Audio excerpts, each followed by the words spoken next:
Kalau di Kristen itu tujuannya cuma masuk surga. Mati, Yesus datang, membangkitkan lagi.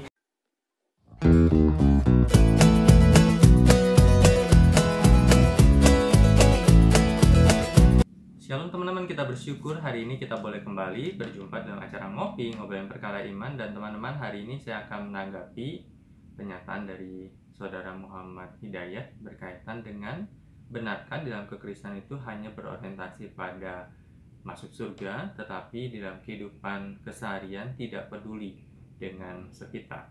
Dan kita akan coba menyaksikan video dari pernyataan dari Saudara Muhammad Hidayat. Kita akan saksikan. Motivasi yang pasti akhirat, Bang. Yang ya akhirat. Ya karena emang ada rasa enggak nyaman di agama sebelumnya di Kristen. Tapi ketika masuk Islam itu emang ada tujuan gitu. Kalau di Kristen itu tujuannya cuma masuk surga. Mati, Yesus datang, membangkitkan lagi. Tapi kalau di Islam kan jelas gitu. Semuanya jelas.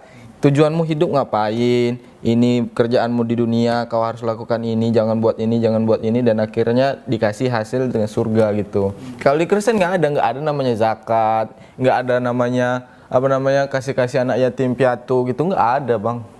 Cuma hidup pribadi dan ya kerjalah ibaratkan.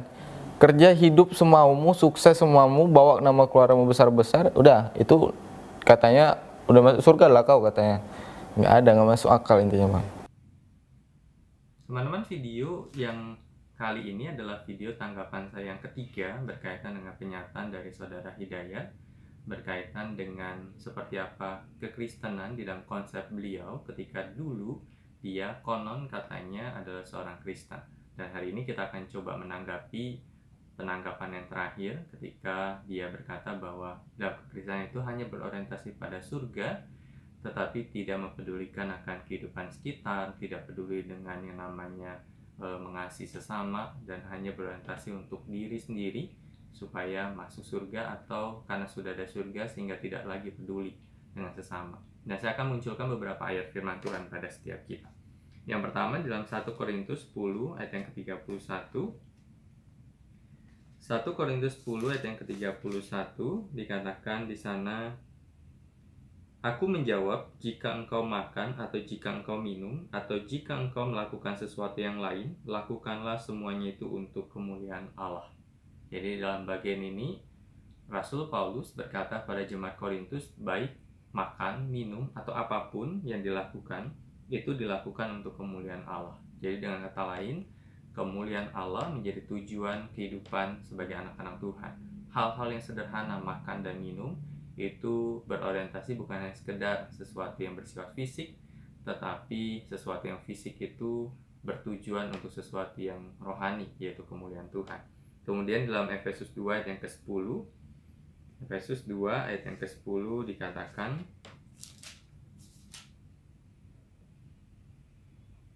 "Karena kita ini buatan Allah, diciptakan dalam Kristus Yesus untuk melakukan pekerjaan baik yang dipersiapkan Allah sebelumnya, Ia mau supaya kita hidup di dalamnya."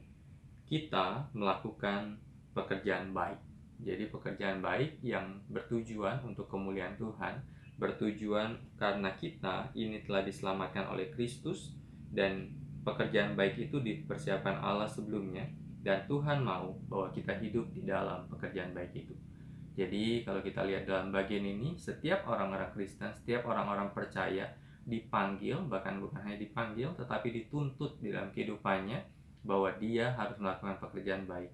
Pekerjaan baik yang dilakukan bukan supaya masuk ke surga, karena ketika masuk ke surga itu karena keselamatan daripada Kristus Yesus yang telah menyelamatkan dan kita percaya pada Kristus. Tetapi perbuatan baik itu adalah buah dari keselamatan sebagai anak-anak Tuhan yang masih hidup dalam dunia ini.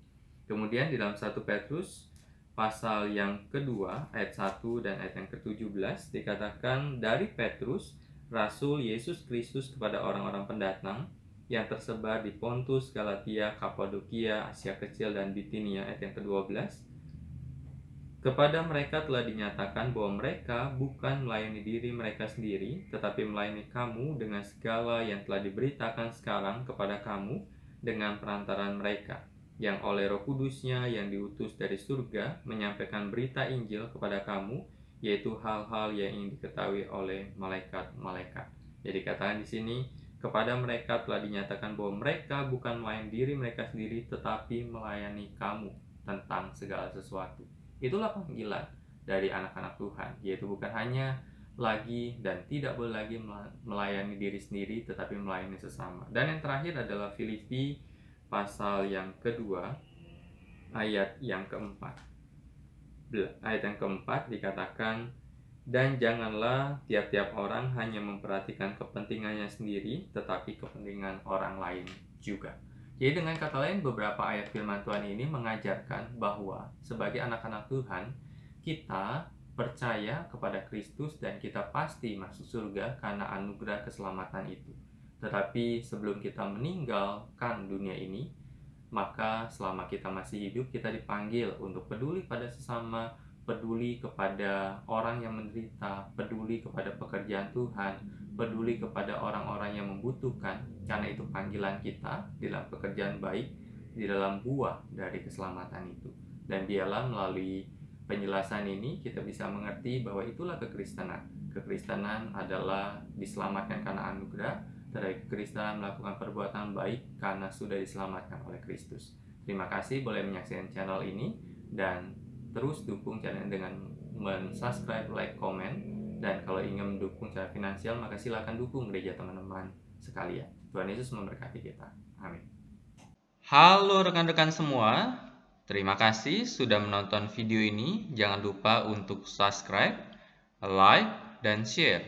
Tuhan Yesus memberkati.